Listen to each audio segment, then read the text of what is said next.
안녕하세요, 여러분. 성장 인터뷰의 서은경입니다.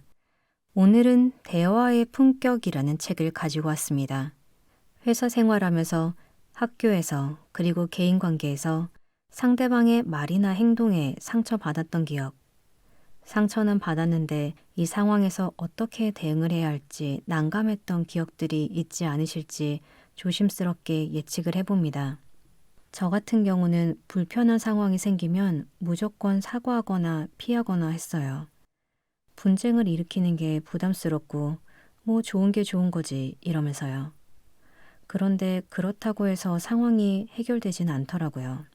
이런 시간들이 지나면서 어느 순간 저 같은 대응이 현명하지 않다라는 것을 깨닫게 되었습니다. 이 책은 바로 그런 상황들을 지혜롭게 대처할 수 있는 대화의 방법들을 알려주는 책입니다. 책 내용을 듣고 계신 여러분께도 도움이 되셨으면 좋겠습니다. 나를 싫어하는 사람을 내 편으로 만드는 방법. 많은 사람들이 업무보다 관계에서 오는 피로 때문에 직장 생활이 힘들다고 느낀다. 은근히 나를 미워하는 동료나 사사건건 트집거리만 찾는 상사가 퇴사 욕구를 부추긴다. 적이라고 표현할 것까진 없지만 나를 미치게 만드는 사람이 한 명쯤은 꼭 있다. 그렇다고 회사를 그만둘 수는 없으니 그 사람과 계속 손잡고 일해야만 하는 상황이다. 어떻게 해야 할까? 첫 번째, 불편한 상황마다 사과하며 상대의 기분을 맞춰준다. 두 번째, 대응하면 괜히 관계가 더 나빠질 수 있으니 그냥 꾹 참고 내버려 둔다.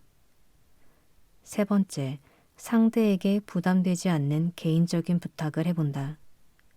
혹시 그동안 첫 번째 또는 두 번째를 시도해 본 적이 있는가? 그렇다면 적어도 그것이 답이 아니라는 점을 알고 있을 것이다. 상황은 나아지지 않고 마음고생만 더욱 심해진다라는 사실을 말이다. 심리학적으로 볼 때 이 상황을 해결하는 가장 좋은 방법은 세 번째이다. 미국의 초대 정치인 벤저민 플랭클린도 이 같은 상황을 고민했다. 그리고 끝내 상대의 마음을 돌려놓는 그의 유명한 일화가 있다. 프랭클린이 펜실베니아주 의회 서기로 일했던 시절이었다. 그가 하는 일마다 이유 없이 반대하며 껄끄럽게 구는 의원 한 명이 있었다. 그 때문에 자주 곤혹스러웠던 프랭클린은 관계를 개선하기 위한 방법을 생각해냈다. 그가 구하기 힘든 책을 갖고 있다고 하니 그걸 빌려달라고 부탁을 해봐야겠다. 곧 프랭클린은 그 의원에게 책을 꼭 빌려보고 싶다는 정중한 편지를 보냈다. 그런데 이게 웬일인가? 그는 이 부탁에 긍정적인 관심을 보였다. 그리고 이렇게 대답했다. 다른 곳에서는 쉽게 구할 수 없는 책이죠. 꼭 보고 싶으시다면 빌려드리겠습니다. 이후 이들의 관계는 180도 달라졌다. 그 의원은 프랭클린은 여러 모임에 초대해 좋은 사람이라고 소개했다. 또한 프랭클린의 일이라면 기꺼이 도와주며 우정을 나눴다. 이처럼 부탁을 들어준 사람이 부탁을 한 사람에게 호감을 갖는 현상을 벤저민 프랭클린 효과라고 한다. 프랭클린은 이 일을 교훈 삼아 이렇게 말했다. 적이 당신을 한 번 돕게 되면 더욱 당신을 돕고 싶어 한다. 이는 심리학의 인지 부조화 이론으로 설명할 수 있다. 인간에게는 자신의 생각, 행동, 태도 등에서 일관성을 유지하려는 욕구가 있다. 그래서 여러 생각이나 행동이 일관되지 않을 때 심리적 긴장을 느낀다. 이런 심리 상태를 인지 부조화라고 부른다. 이를 해결하는 방법은 생각보다 간단하다. 내가 도운 사람을 미워하지 않고 좋아해버리는 것이다. 행동은 바꾸기 어려우니 행동과 일치하도록 생각이나 태도를 바꾼다. 그러면서 나는 그 사람을 좋아해서 도와주는 거야 라고 느낀다. 즉 마음으로 느끼는 감정과 밖으로 표현한 행동을 일치시켜 마음의 혼란을 해소한다. 의원은 자신이 싫어하는 플랭클린에게 책을 빌려주는 호의를 베풀었다. 이때 그의 생각과 행동 사이에 모순이 생긴다. 나는 그가 싫은데 왜 책을 빌려줬지? 생각과 행동이 따로 놀다니 이를 어쩌지? 따위의 생각이 드는 것이다. 이는 점차 사실 그는 나쁜 사람이 아닌데 내가 오해하고 있었을지도 몰라 로 발전한다. 이원은 결국 플랭클린에 대한 나쁜 감정을 거둔다. 생각과 행동의 인지 부조화를 해소하려 프랭클린이 좋은 사람이라고 생각을 바꾼 것이다. 얼마 전 오랫동안 못 보고 지낸 대학 후배에게서 전화가 왔다. 공기업 사내 아나운서 채용에 본인이 면접관으로 참여하게 됐다는 것이었다. 그러면서 면접을 할 때 어떤 질문을 하면 좋을지 내게 조언을 부탁했다. 나는 기쁜 마음으로 성실껏 대답해 주었다. 그런데 만약 내가 그 후배였다면 아마 나를 떠올리더라도 선뜻 부탁 전화를 하지 못했을 것이다. 연락도 못하고 지냈는데 경우 없는 행동으로 보일 것 같다는 걱정이 앞섰을 테니까. 하지만 오히려 나는 후배의 부탁을 받고 기분이 무척 좋았고 그날 이후 그가 더 가깝게 느껴졌다. 인지 부조화 이론에 따라 내 행동에 맞춰 후배를 좋은 사람으로 생각했기 때문일 것이다. 나는 부탁을 하는 것은 상대에게 부담을 주는 일이라고 생각했던 사람이었다. 특히 상사나 선배 같은 윗사람들에게는 더욱 그러했다. 하지만 시간이 흘러 선배보다 후배가 좀 더 많아지고 나서야 깨달았다. 내게 부탁을 한 사람에게 더 마음이 간다는 사실을. 그리고 그 사람을 진심으로 더 돕고 싶어진다는 사실을 말이다. 나를 싫어하는 것 같고 왠지 불편한 사람이 있다면 부담스럽지 않은 부탁을 해보자. 그래서 상대가 내게 호의를 베풀 수 있도록 유도하자. 부장님, 책 좋아하시죠? 괜찮은 책 있으면 추천 좀 해주세요. 선배님께 발표 잘하는 요령을 배우고 싶어요. 샘플 중에 어떤 게 제일 적합한지 모르겠어. 내가 한번 보고 골라줄래? 부탁거리는 굳이 거창할 필요가 없다. 자판기 음료수를 먹기 위해 동전을 빌리는 단순한 부탁도 좋다. 부탁을 받은 상대는 곧 마음을 열게 될 것이다. 살다 보면 나를 좋아하지 않는 사람들로부터 도움을 받아야 할 일도 생긴다. 그런데 막상 그런 상황이 되면 그들이 나를 더 싫어하고 비난하게 될까봐 부탁을 망설인다. 물론 껄끄러운 사람에게 부탁하는 데는 큰 용기가 필요하다. 그래도 먼저 손을 내밀어 용기 있게 부탁한다면 관계는 달라질 것이다. 굳게 닫힌 상대의 마음이 조금은 열리고 나에 대한 호감으로 채워질 것이다. 그러니 상대가 내게 친절을 베풀 수 있도록 부탁을 시도해보자. 어려운 관계도 풀어나갈 수 있는 실마리를 찾게 될 것이다. 나쁜 말과 행동에는 먹이를 주지 말 것. 아무리 노력해도 인간관계란 늘 좋을 수 없고 갈등이 생기기 마련이다. 또 관계의 속성이 상대적이라고 가정을 해보면 모든 관계에는 자신이 책임져야 할 부분이 있다. 그런데 이 모든 전제를 고려해도 우리는 성선설을 강하게 의심하게 만드는 사람들을 만나게 된다. 그들은 다양한 방법으로 주변 사람들을 괴롭힌다. 없는 사람인 양 따돌리기, 면박 주기, 농담을 가장한 상처 주기, 말 끊기, 협박하기 등으로 말이다. 그뿐 아니라 책임 떠넘기기, 거짓말로 상대를 공경에 빠뜨리기 등 그 수법은 셀 수 없다. 실제로 그런 사람을 본 적이 있다. 그는 같은 직장에 있는 많은 이들을 오랫동안 힘들게 했다. 위에서 열거한 수법들을 모두 포함해 갖가지 언어폭력과 갑질을 일삼았다.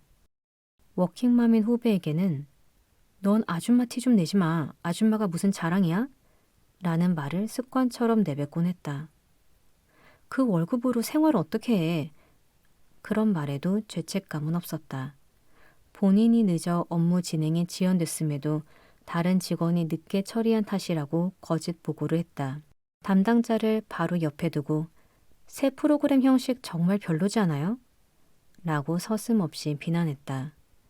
근거 없는 인신공격과 거의 모든 사람들에 대해 뒷담화를 하고 다니는 것은 취미처럼 보였다. 우리는 다른 사람이 어떤 의도를 가지고 말하는지 정확히 알 수 없다. 비록 기분 나쁜 말이어도 그것이 그저 상대의 성급한 감정적 반응이었을 수도 있다. 나를 괴롭히기 위해 한 행동이 아니라 내가 미처 알지 못한 상대의 속사정이 있을지도 모른다. 하지만 위의 경우처럼 명백히 남에게 피해가 될 거짓말을 하거나 불순한 의도를 가진 사람이 있다. 이런 사람 때문에 엄청난 스트레스를 받으면서도 많은 이들이 어떻게 대응해야 할지 모른다. 하버드 협상연구소의 더글러스 스톤은 이런 사람들에게 조언한다. 나쁜 행동에 보상하지 않도록 주의하라. 여기서 나쁜 행동이란 자신이 원하는 바를 이루려고 고의로 상대를 위협하고 조정하는 것이다. 이럴 때 사람들은 상황이 복잡해지는 것이 싫어서 상대가 원하는 대로 양보해주곤 한다. 그러면 정작 본인은 만족스럽지 못한 결과를 맞게 돼서 억울한 기분마저 든다. 게다가 이런 대응은 나쁜 행동에 대해 보상해주는 격이나 다름없다. 상대는 자신의 나쁜 행동에 굴복한 사람을 얕잡아 보며 앞으로도 같은 행동을 반복할 것이다. 자신이 원하는 바를 이루는 방법에 대해 이런 식으로 학습해왔기 때문이다. 의사소통 전문가 퍼트리샤 에반스는 저서 언어폭력에서 다음과 같이 말했다. 언어폭력은 상대에게 권력을 행사하는 방법이다. 물리적 폭력과 달리 눈에 보이는 흔적을 남기진 않지만 그건 못지않게 큰 고통을 안겨준다. 심술꾼은 독재를 원하고 그래서 상대의 인식, 경험, 가치, 성취, 계획 등을 무시하고 부정한다. 현실도 인정하지 않는다. 언어폭력은 모호하거나 간접적으로 나타나기도 한다. 그리고 예측 불가능하다는 특성도 있다. 언어폭력이 발생하는 관계에서 피해자는 자기도 모르는 사이에 학대를 용인하도록 학습되고 자존감을 잃어간다. 가해자는 피해자에게 모든 것을 뒤집어 씌워 희생양으로 삼고 그녀는 그렇게 피해자가 된다. 나쁜 행동에 양보하는 것은 관계에서 결코 좋은 해답이 될 수 없다. 의도적인 나쁜 말과 행동을 멈추게 하지 못하기 때문이다. 에반스가 심술꾼이라 표현한 이들은 상대를 치밀하게 깎아내린다. 계산된 나쁜 행동을 일삼는다. 그것을 통해 우월감을 느끼고 자신의 힘에 상대가 힘들어하는 것을 즐긴다. 이런 행동을 합리화하도록 인정해준다면 그 수위를 더욱 높여갈지도 모른다. 그러니 상대의 나쁜 의도로부터 자신을 지키기 위해서는 나쁜 말과 행동을 순순히 받아주어서는 안 된다. 그럼 상대에게 똑같이 대갚아주면 될까? 맞불 작전은 위험 부담이 크기에 신중할 필요가 있다. 단순히 두 사람의 관계를 넘어서 자신의 평판에도 악영향을 끼칠 수 있기 때문이다. 자세한 상황을 모르는 사람들은 그저 손바닥이 마주쳐서 낸 소리 이렇게 여긴다. 한마디로 나도 똑같은 사람이 될 수 있다. 게다가 이는 상대에게 자신의 나쁜 행동을 합리화할 명분이 될 수도 있다. 가만히 있어도 안 되고 똑같이 반응해도 안 된다면 우리는 이런 사람을 어떻게 다루어야 할까? 나쁜 행동으로 주변인들을 상처투성이로 만드는 사람들의 공통된 특징이 있다. 점점 더 못되게 행동하면서도 죄책감이 없다는 것이다. 자신이 그렇게 행동하는 이유를 남에게 떠넘기기 때문이다. 그러면 무엇보다 이들이 자신의 행동에 책임을 느끼도록 만드는 게 중요하다. 그 방법 중 하나는 이야기를 할 때 너라고 주체를 분명하게 밝히는 것이다. 지금까지는 감정을 표현할 때 나라는 주어를 사용하는 것이 좋다고 강조했다. 하지만 죄책감을 모르는 못된 사람에겐 완곡한 어법은 먹히지 않는다. 예를 들어 나를 그렇게 대할 때마다 나는 무시받는 기분이 들어 라고 말했다. 그러면 그들은 그렇게 느끼는 내가 문제야 라고 나올 확률이 높다. 혹은 내가 왜 너의 기분을 알아야지? 라며 더 세게 공격할 것이다. 이럴 때는 너라는 주체를 분명히 해 원하는 바를 정확히 전해야 한다. 내가 나에게 이 이야기를 할 때는 좀 더 부드러운 말투였으면 해. 이 대화에서 너라는 표현은 계속 그렇게 굴다간 후회하게 될 거야 라는 경고를 보내는 것이다. 이는 우리가 인간관계에서 지향하는 규칙의 방향과는 다르지만 예외도 있는 법이다. 간혹 극단적으로 무례한 사람을 상대할 때는 단호함이 최선의 방어가 되기도 한다. 무례함이 끼치는 악영향은 생각보다 훨씬 더 파괴적이다. 세계적인 신경과학자 로버트 사볼스키는 사람이 무례함을 오랫동안 자주 경험하면 면역 체계까지 영향을 받는다 라고 밝혔다. 실제로 여성 근무자의 근무 환경과 건강 사이의 상관관계를 10년간 추적한 결과 일과 관련된 스트레스가 심장 질환 발병률을 38%나 높이는 것으로 나타나기도 했다. 직장 내 무례함은 우리나라에서 특히 심각하다고 한다. 글로벌 HR 컨설팅 업체 유니버섬이 2016년 57개국 직장인 20만 명을 대상으로 전 세계 직장인의 행복도를 조사했다. 여기서 한국은 겨우 49위에 머물렀다. 또한 한국 직장인은 상사와 동료의 무례한 행동에 가장 큰 스트레스를 받는 것으로 나타났다. 그래서 특히 우리나라 사람들에게는 무례함 대응 매뉴얼 도입이 시급하다. 우리가 무례함에 잘 대처해야 하는 이유는 그것이 바로 우리의 삶을 지키는 방법이기 때문이다. 다른 사람이 함부로 나의 몸과 마음을 병들게 하지 않도록 무례한 사람들에게 먹이 대신 통쾌한 단호함을 날리자. 무례함의 초점을 상대에게로 옮기는 방법. 사회생활을 하면서 다른 사람의 무례함에 단 한 번도 상처받지 않는 건 불가능한 일이다. 조지타운 대학교 경영대학원 크리스틴 포레스 교수는 이와 관련한 연구를 진행했다. 그녀가 2016년 하버드 비즈니스 리뷰에서 밝힌 연구에 따르면 지난 20년 동안 노동자 수천 명을 대상으로 조사한 결과 응답자의 98%가 무례한 행동을 직접 경험했다고 한다. 응답자의 99%는 무례한 행동을 목격한 것으로 나타났다. 또한 2011년 응답자의 절반은 적어도 일주일에 한 번꼴로 매우 심한 대우를 받았다고 답했다. 무례한 사람을 겪어봤다면 그 경험을 극복하는 것이 얼마나 힘든지 잘 알 것이다. 존재에 대한 무시를 참는 것만큼 견디기 어려운 일도 없다. 게다가 무례하고 폭력적인 말은 언제 어디서 우리를 공격해 올지 모른다. 우리가 이런 공격에 제대로 대응하지 못하는 가장 큰 이유이기도 하다. 느닷없이 날아오는 펀치에 무방비로 쓰러진 경험은 자존감을 뒤흔들고 자아를 고갈시킨다. 신경과학 연구에 따르면 실제로 강렬한 감정의 기억은 더 쉽게, 더 자주 떠오르는 것으로 밝혀졌다.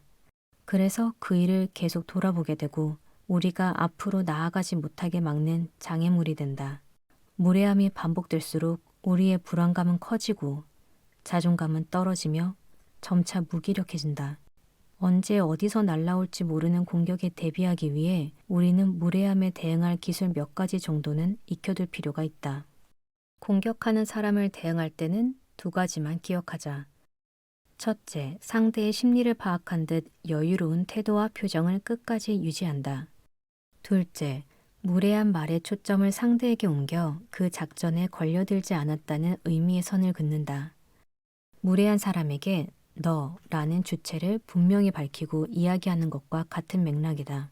누가 어떤 말을 하든지 거울 방패로 막아 반사해버리면 결국 그것은 상대에게 돌아간다. 그리고 무례한 말의 초점을 상대에게로 옮기는 구체적인 실천 방법은 세 가지로 나눠볼 수 있다. 침묵하기, 질문하기, 딴소리하기다. 침묵하기. 정말 무례하고 공격적인 말에는 굳이 대답해줄 필요도 없다. 그런 얘기에는 대답하고 싶지 않습니다. 같은 말도 필요 없다. 이마저도 결국은 시비를 거는 상대에게 반응해주는 것이 된다. 상대가 던진 미끼를 덥석 물고 끌려다니지 않아야 한다. 누군가 비꼬는 말로 괴롭히려 들 때도 침묵은 좋은 대처가 된다. 그저 태평한 모습을 보여줌으로써 상대가 공격하는데 흥미가 떨어지도록 하는 전략이다. 이때도 중요한 것은 여유로운 모습을 잃지 않는 것이다. 너는 참 운도 좋아. 갑자기 고속도로를 탔네. 팀장과 절친해라 좋겠어. B는 같은 부서의 선배가 계속 이런 식으로 비꼬고 빈정거려 어떻게 해야 할지 고민이다. B는 실적이 좋아 상사의 인정도 받고 있으며 최근 연봉도 올랐다. 그 선배의 마음속에는 선망과 조바심이 공존한다. 자신보다 잘 나가고 행복해 보이는 사람을 보면 배가 아프다. 게다가 자신의 선배이니 더욱 봐줄 수가 없다. 후배의 성과를 실력과 노력의 결과로 인정하기 싫은 것이다. 그래서 후배를 깎아내리는 말로 후배의 사기를 꺾고 자신의 자존심을 세우려 한다. 아, 그런가요? 이런 사람에게는 부드러운 미소와 함께 이렇게 김 빠지는 한마디만 해주고 침묵하면 된다. 이 한마디는 당신의 말에 전혀 신경 쓰지 않아요 라는 표현으로 충분하다. 아예 아무 말도 하지 않고 어깨를 으쓱하며 글쎄요 라는 표정을 짓는 것도 괜찮다. 또는 내가 좀 잘 나가죠? 하는 표정으로 여유롭게 살짝 웃어주는 것도 현명한 방법이다. 질문하기. 질문으로 무례함에 대처하는 방법은 다양한 상황에서 적용이 가능하다. 이 전략을 쓸 때는 모든 이야기의 중심을 상대에 두어야 한다. 나 자신은 상대의 나쁜 말과 상관없는 것처럼 모든 근거는 상대가 설명하도록 만들어야 한다. 예를 들어, 내 실력으로는 그 일을 못해 라는 말을 들었다. 이때 저 실력 되거든요. 왜냐하면 이렇게 발끈해서는 안 된다. 그러면 상대의 나쁜 말에 계속 변명해야 하기 때문이다. 이럴 때는 그럼 얼마나 실력이 있어야 그 일을 할 수 있다고 생각하세요? 라고 되물어보자. 그러면 이제부터 자신의 말을 증명해야 하는 것은 상대방의 몫이 된다. 나 없으면 넌 아무것도 아니야. 같은 어처구니 없는 말을 들었을 때는 이렇게 말할 수 있다. 그 말은 내가 생각해도 어이없지. 이때도 여유로운 미소가 핵심이다. 혹은 그렇게 생각하는 이유가 뭐야? 라고 묻는 것도 좋은 방법이다. 상대가 자기 주장에 대해 근거를 말하면 또다시 그건 무슨 뜻이지? 라고 묻는다. 결국 점점 더 구체적으로 설명하느라 진땀을 흘려야 하는 쪽은 상대가 된다. 자신이 놓은 덫을 스스로 처리해야 할 입장이 되는 것이다. 잘난 척하고 싶어 상대를 무시하는 말을 일삼는 사람에게는 그 말을 그대로 반복해주자. 간단한 방법이지만 무례한 상대를 긴장시킬 수 있다. 너는 참 일머리가 없어 라는 말에는 일머리가 없다니 그게 무슨 뜻이죠? 라고 되묻는 것이다. 어디서 그런 옷을 샀어? 라는 말에는 그런 옷이라니 무슨 뜻이에요? 라고 하면 된다. 또는 정말 궁금하다는 표정으로 무슨 뜻인지 진짜 몰라서요. 알려주세요. 라고 묻는 것도 좋다.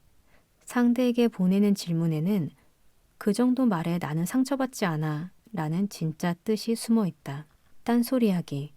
너 자신을 좀 돌아봐. 요즘 잘 나간다고 거만하게 굴다간 큰 코 다쳐. 맞는 말씀입니다. 그런데 여기엔 무슨 일로 오셨죠? 모욕적인 말로 함부로 도발하는 상대와의 대화에는 굳이 머무를 이유가 없다. 이런 식으로 과감히 말을 끊고 전혀 다른 화제를 꺼내자. 완전히 엉뚱한 말이어도 상관없다. 이때 상대가 윗사람이라면 뉴스나 날씨 같은 무난한 이야기가 좋다. 친구나 동료라면 내가 하고 싶은 이야기의 주제를 꺼내면서 수월하게 넘어갈 수 있다. 이를테면 다음과 같이 말하는 것이다. 아, 그런데 오늘 뉴스를 보니까요. 그건 그렇고 지난주 개봉한 그 영화 봤어? 무례한 사람들은 다른 사람에게 상처를 주며 자신의 존재를 확인받으려는 얕은 수법을 쓴다. 하지만 누군가 나쁜 말로 자꾸 나를 휘두르려 해도 내가 넘어가지 않으면 그만이다. 상대의 말이 나를 공격할 수 없도록 화제를 다른 방향으로 돌리는 전략을 기억하자. 그러면 나쁜 의도에 걸려들지 않으면서 친절하고 예의 바르게 무례한 대화에서 빠져나올 수 있다. 그리고 마음속으로는 웃으며 이렇게 말해주자. 당신이 내가 부러워서 그러는 걸 잘 알고 있어요. 이것이야말로 보다 세련되게 상대를 이기는 방법이다.